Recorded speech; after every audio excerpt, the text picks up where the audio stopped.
नमस्कार। मैं बाबा अनिल मजूमदार। आज मैं आपको एक हॉरर स्टोरी सुनाने जा रहा हूँ। यदि आपको पसंद है तो लाइक करिएगा, शेयर करिएगा, कमेंट्स लिखिएगा। मैं Baba Anil Majumdar 9616205263 scary cult of India, ये यूट्यूब पर मेरा चैनल है। अरे भैया, आज तो मेरा बहुत अच्छा दिन है। मैं जैसे ही ऑफिस में पहुंचा, मैंने देखा कि विभाग के गेट के ऊपर ही मेरे हितैषी, मेरे मित्र, मेरे चाहने वाले, मेरे कोवर्कर जितने भी मेरे साथ काम करते हैं सब खड़े हैं। कुछ चलने वाले भी और कुछ टॉन्ट कसने वाले भी, कुछ लोग। और सब लोग मुझको देख के बिल्कुल बहुत मुस्कुरा और आगे बढ़ बढ़ के मुझको बधाइयाँ शुभकामनाएँ देने लगे। मैंने कहा, भैया बधाइयाँ शुभकामनाएँ क्या, मैं तो सन 15 में रिटायर्ड हो गया हूँ, इस समय आप लोग बधाई शुभकामनाएँ क्यों दे रहे हैं भाई। तो कहने लगे कि अरे इतनी बड़ी खबर आज आपने सुनी भी नहीं, पढ़ी भी नहीं। हमने कैसे पढ़ी, कैसे सुनी। कह रही, लखनऊ में जितने पेपर छपते हैं उसमें जो है क्या कहते हैं, मतलब सरकार ने आपको बुद्धिजीवी, जो लखनऊ क्षेत्र के जितने बुद्धिजीवी हैं 8 लोग चुने गए, उसमें से एक आपका नाम है। और सबकी फ़ोटोएँ लगी हैं, आपकी फ़ोटो भी शायद फाइल फ़ोटो से या गूगल से ली गई हो, वो भी लगी है। हम लोग तो बहुत ही प्रसन्न हैं, शुभकामनाएँ, बधाई बधाई। मैंने कहा बुद्धिजीवी? अरे भैया बुद्धिजीवी कहाँ से हूँ मैं, आप ये बताइए। जिस समय पढ़ाई लिखाई का समय था, हाई स्कूल, इंटर, बीएससी, उस समय तो मैं क्या कर रहा था आप लोग मालूम है। मैं शमशान घाट में बैठ के चिता के आगे पूजा किया करता था। मैं पढ़ूँ, कब पढ़ूँ, किसी तरह से घिस पिटा के अच्छे नंबरों से पास हुआ, लेकिन घिस पिटा के। ना मैं कभी मेरिट में आया ना कुछ आया। और मैं बुद्धिजीवी कहाँ से, बुद्धिजीवी तो वो होते बहुत ही लर्नड होते हैं, जिनकी मतलब 100-50 किताबें पब्लिश होती हैं, लोग बाग उनकी तारीफ़ करते हैं। मैं बुद्धिजीवी तो हूँ नहीं। आप लोगों ने गलत कहा नहीं। तो उनमें से एक पेपर भी शायद लाया था, पेपर खोल के दिखाया, मेरी तो आंखें फटी की फटी रहेगी, बाप रे बाप। मेरी फ़ोटो उसके नीचे लिखा था आगे, मतलब हेडलाइन में, आज इन 8 विभूतियों को सरकार की तरफ से जो है अवार्ड दिया जाएगा, श्रेष्ठ बुद्धिजीवी वर्ग का। मैंने कहा वाह वाह। और अवार्ड कौन देगा? माननीय प्रधानमंत्री जी या मुख्यमंत्री उत्तर प्रदेश, साथ में उनके जो कैबिनेट के लोग हैं वो। और समय दिया था शाम के ठीक 6 बजे। और जगह जो था वो भैया ज़रा शहर से दूर, कम से कम नहीं हुआ तो 15 से 20 किलोमीटर दूर तो होगा, जैसा इंटीरियर में। वहाँ पर कोई एक लॉन, उसी में वहीं पर सम्मानित किया जाएगा। अरे तो सब लोग बधाइयाँ देने लगे। बड़े बड़े जितने भी डॉक्टर वो थे, जितने कर्मचारी, जितने मेरे साथ काम करते, जो मेरे प्यारे हैं, सब लोग बधाई देने लगे। और तो और मेरी फ़ोन पर फ़ोन घंटियाँ बजने लगी। मेरे सब्सक्राइबर जो हैं जितने भी हैं, तो देखते देखते 10 मिनट के अंदर ही अंदर हज़ारों फ़ोन आ गए। सब मुझको बधाई शुभकामनाएँ दे रहे हैं। मैं बस धन्यवाद कह के फ़ोन कर देता। और फिर मैसेज पर मैसेज, व्हाट्सएप पे तो पूरा भर गया। जितने व्हाट्सएप में मेरे लोग जुड़े हैं सब ने मुझको बधाइयाँ दी। ये सब होते होते मेरा दिल तो बिल्कुल खुशी के मारे उछलने लगा। हार्ट फेल नहीं हो गया, यही बहुत बड़ी चीज़ है। अब जो है हुआ क्या कि जब मैं, तो लोगों ने बताया आपको 6 बजे ठीक जो है उससे पहले, कम से कम पौन घंटा पहले आपको अपना आसन ग्रहण कर लेना है, क्योंकि माननीय प्रधानमंत्री जी आने वाले हैं, साथ में मुख्यमंत्री वो भी आने वाले हैं। मैंने कहा प्रधानमंत्री जी को तो सिर्फ मैंने आमने सामने तो कभी नहीं देखा, सिर्फ अपने मोबाइल पर ही देखा है। अब की बार भाजपा सरकार कहते कहते है ना। तो जो है माननीय प्रधानमंत्री मुझको देंगे, तो उनके ये कहने से मैंने जो है, मैं बहुत खुश हो गया। तो जो है उन्होंने कहा आज आप जल्दी जल्दी वहाँ पहुँचने की कोशिश करें। तो मैंने भैया अपने लोगों से, अपने जो इमीडिएट बॉस है तो और जो हमारे हेड साहब हैं, सबने मुझको खड़े होकर बधाइयाँ दी और कहा। तो मैंने कहा सर आज वहाँ पहुँचना है, मैं जल्दी घर चले जाऊँगा। उन्होंने कहा कोई बात नहीं, अब जब चाहें तब जा सकते हैं। तो वही अब मैंने फटाफट काम वाम निपटाने के और मैं 1:30 पौने 2 बजे ही भाग के घर चला आया। घर में जो है मैं पहले घर में सूचित कर सका। घर में सब लोग बहुत खुश थे कि मैं जो हूँ बुढ़ापे में बुद्धिजीवी का अवार्ड पाने वाला हूँ, सम्मानित। और जानते बुद्धिजीवी का सम्मान क्या होता है कि कैश में लाखों रुपए मिलते हैं, अंगरखा मिलता है, प्रशस्ति पत्र मिलता है, वो भी माननीय प्रधानमंत्री या मुख्यमंत्री की तरफ से। तो ये भी बहुत बड़ी चीज़ होती है। तो मैं जल्दी से कह गया, खाना वाना खाया, नहाया धोया, रगड़ रगड़ के और क्या कहते हैं दाढ़ी वाड़ी बना के लग तक जो है, जो मेरे पास सबसे बढ़िया पैंट कमीज थी उसको पहना। और टाइम कटे नहीं कट रहा था। मैं जो हूँ 3 सवा 3 बजे ही मैंने जो है, हमारे जो घर वालों ने मेरे लिए क्या कहते हैं ओला बुक करा दिया, टैक्सी। और जो है मैं बस इंतजार उसका आने का। अब वो आया, मैं उस पर बैठा, सब लोग मुझको। अब मैंने उनसे कहा कि तुम लोग बाद में आना, क्योंकि अभी जाके करोगे क्या, मैं तो ज़रा हड़बड़ी में हूँ, भूखा हूँ सम्मान पाने के लिए, तो इसलिए मैं तो पहले जा रहा हूँ, आप लोग अपने समय से आना। सब लोग कहते हैं हाँ हम लोग टाइम से पहुँच जाएंगे। तो जो है मैं उनसे विदा लेके और OTP बताया टैक्सी ड्राइवर को, और उसने सर्राटे से जो है चलाना शुरू किया। और सब कहीं जाम में फंसे, कहीं वो करते करते मैं जो हूँ ठीक 3:15 3:30 के बीच में वहाँ पहुँच गया। वहाँ बिल्कुल उस समय तो कोई भी नहीं था, सन्नाटा था।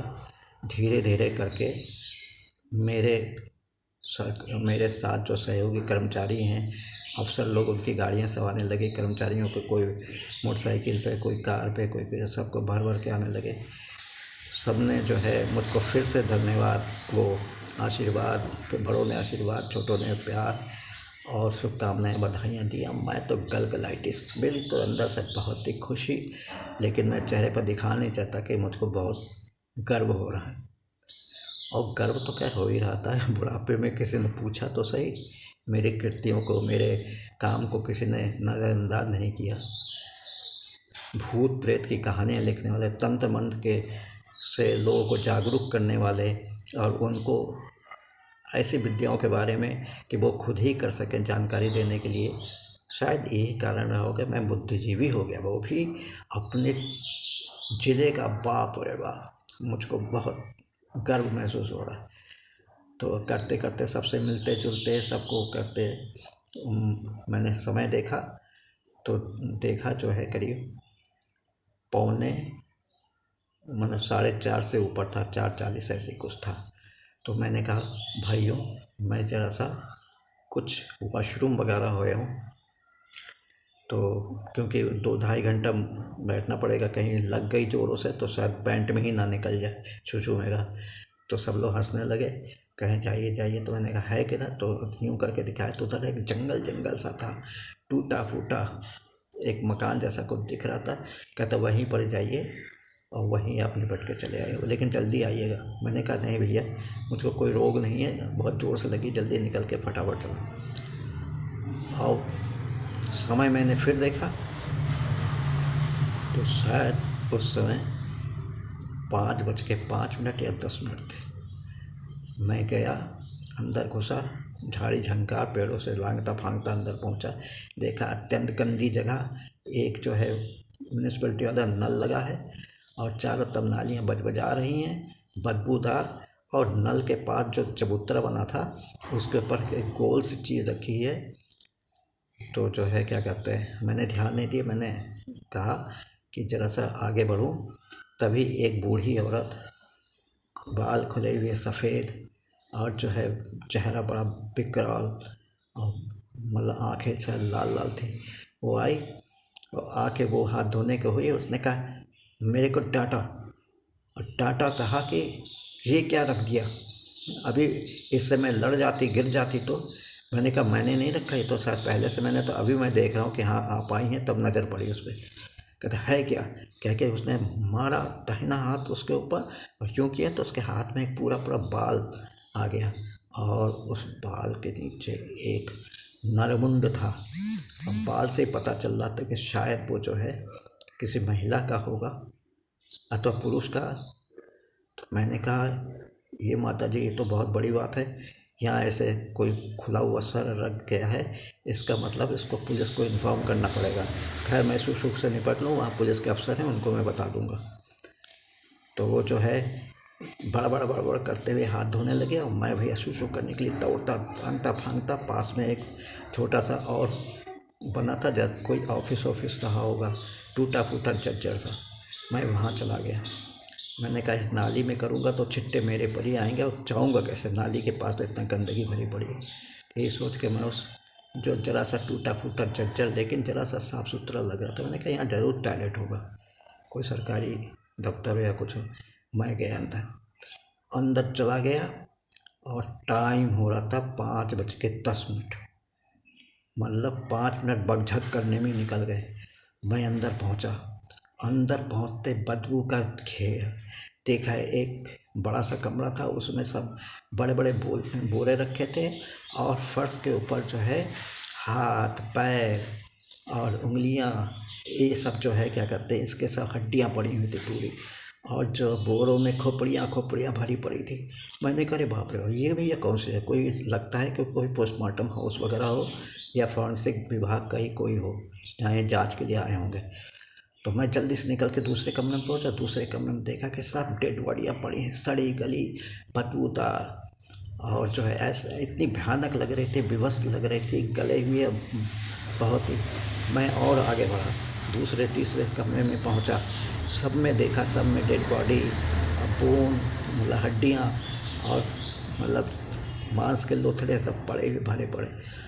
और मैंने कहा भैया टाइम देखा तो टाइम हो रहा था 5:30, मतलब मुझको इस समय तक जाके अपना आसन ग्रहण कर लेना था, क्योंकि प्रधानमंत्री जी आएंगे उसके आधे घंटे पहले सबको आसन ग्रहण करना होता है। अब मैं जल्दी से, मैंने कहा लौट के बाहर निकलूं, अरे बाप रे, लौटने की कोई जगह ही नहीं। जिधर देखूं उधर दरवाज़ा बंद, और दरवाज़ा बाहर से बंद, उसमें बड़े बड़े ताले लगे, और मैं अंदर इधर कमरे में उधर कमरे में लाशों के बीच से, और हड्डी मुंडों और ये कहते हैं हड्डियों को लांगते फांगते मैं हर कमरे के दरवाजे गया, लेकिन सब में ताला लगा हुआ। मैंने कहा ये कहाँ फंस गया, ये तो बिल्कुल नरक है मेरे लिए। हमारे बदबू के मेरे जैसे क्या कहते हैं सर भरना गया, इतना भयंकर बदबू। ऐसी सड़ी गली लाशें तो जितने पहले वो एक आध हों तो सह सकते हैं, वहाँ तक दर्जनों के हिसाब से थी, औरतों की, मर्दों की, बच्चों की, और हड्डियाँ सड़ी हुई जिसमें मांस निकले हुए थे, और मतलब उनका जो पिघला हुआ पदार्थ होता है, खून, ये सब मिला हुआ, सब फर्श पर लबालब भरा था। मैंने कहा और मैं परेशान हो के एक दरवाज़ा दूसरे दरवाज़ा, लेकिन मुझको बाहर निकलने कोई जगह नहीं मिला, और मैं सब दरवाज़ों को बिल्कुल ठोक के करने लगा, लेकिन मेरी कमज़ोर बॉडी एक भी दरवाज़ा तोड़ नहीं पाई। दरवाज़ा क्या तोड़ते, बाहर तो लोहे के बड़े बड़े जो है क्या कहते हैं वो लगे हुए थे ताले। अब मैं क्या करता, मैं परेशान से इधर से उधर। टाइम देखा 5:35 हो गया। उसके बाद तो मेरी बिल्कुल जो है वो, मैंने कहा आज तो मैं पहुंच नहीं पाऊंगा, मेरा नाम पुकारा जाएगा तो मैं एब्सेंट होऊंगा। मेरे घर वाले पहुंच चुके, मेरे ऑफिस वाले सब पहुंच चुके, मेरे कुलीग पहुंच चुके, मेरे सब जितने बड़े बड़े अफसर हैं सब पहुंच चुके हैं, क्योंकि उनको सबको देख के मैं उनसे कह के आया था। और कोई भी अभी तक नहीं आया हो, तो कोई यहाँ पर आया भी नहीं कि कोई बाहर से कोई दरवाज़ा कुछ भी हो खोल के मुझको निकाला। मैं ज़ोर से चिल्लाने लगा और रोने को हो गया। एक दरवाज़ा ज़ोर से पीटने लगा अंदर से, लेकिन कोई दरवाज़ा नहीं खुला, ना कोई मुझको पास आया। करते मैंने जो है एक गुस्से में जो है ज़ोर से पूरी बॉडी लगा के दरवाजे को तोड़ने की कोशिश की, और जितनी ज़ोर से मैंने दरवाज़ा तोड़ने के लिए पूरे बदन से जोर लगाया था, उतनी ही ज़ोर से मैं भड़ाक से उन लाशों के बीच में गिर पड़ा। और जो है मैंने पलट के देखा, मेरे चारों तरफ जो है लाशें पड़ी हुई हैं, और मैं उठा, अब मेरे पूरे बदन में खून और जो सड़े गले पदार्थों का जो मतलब लाशों के शरीर से बह के आया, वो सब लगा हुआ। मैंने कहा अब ऐसी अवस्था में मैं प्रधानमंत्री के पास कैसे जाऊंगा। मैं रोने रोने को हो गया, चिल्लाने लगा बचाओ बचाओ बचाओ। और इसी समय मेरी नींद खुल गई। अरे आप लोगों को जो मैंने हॉरर स्टोरी सुनाई है, दरअसल मैंने आज रात में ही ये सपना देखा था। और ये कौन सा संकेत है ये मैं नहीं जानता, लेकिन मेरे सपना मेरा टूट गया। दिल के अरमान आंसुओं में बह गए। मैंने सोचा मेरा तो बिल्कुल क्या बोलते हैं, मैं तो बिल्कुल गधा रहा ज़िंदगी भर। सपने में मुझको अवार्ड भी मिलना था, वो भी प्रधानमंत्री मुख्यमंत्री जी के हाथों में कर कमलों से, और उसमें भी मुझको मिला नहीं। कहाँ मैं गिरा पड़ा हूँ गंदगी में, और जो है क्या कहते हैं लाशों के बीच में। समझे आप लोग? ये एक मैंने रात में जो सपना देखा था, मैंने सोचा इसको कहानी के रूप में आप लोग को सुनाऊं। कैसी लगी है ना हॉरर स्टोरी? आप इसको देखिएगा, मतलब यूट्यूब पर देख के मुझको लाइक कमेंट्स और शेयर ज़रूर करिएगा। इस तरह की कहानी, इस तरह का सिचुएशन मैंने कभी नहीं झेला। हो सकता है इस तरह का जो है सिचुएशन आपके सामने भी ज़िंदगी में आता हो। आप लोग इस तरह का बहुत बार मैं देख चुका हूँ, लेकिन इस तरह का भयानक सीन नहीं देखा। इसी के साथ मैं आप सबको नमस्कार, जय हिंद, जय भारत कर रहा हूँ, और आशा करता हूँ कि ये कोई गुप्त संदेश है। हो सकता है ज़िंदगी में मरने से पहले कुछ ना कुछ मुझको प्राप्त हो जाए आप लोगों के आशीर्वाद से और शुभेच्छा से ही कामना करता हूँ। मैं इस वीडियो को बंद कर रहा हूँ। नमस्कार, जय हिंद, जय भारत।